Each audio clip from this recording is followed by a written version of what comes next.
Hey James. Hey Dave. What we're doing is we're out here. James got my M6 Scout, and we're blowing up a pumpkin for October. A little bit of 22 sensitive tannerite in it. All right, go ahead.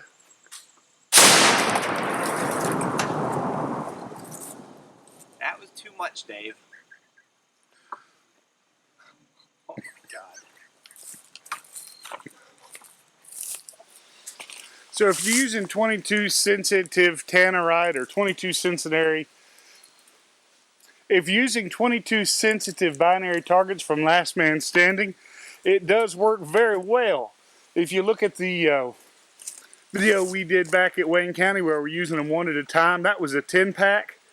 I don't recommend you putting all the 10-pack in one pumpkin.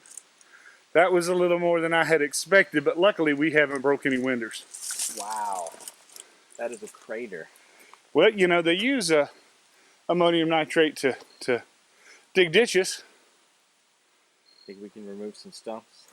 I think we can remove a trailer.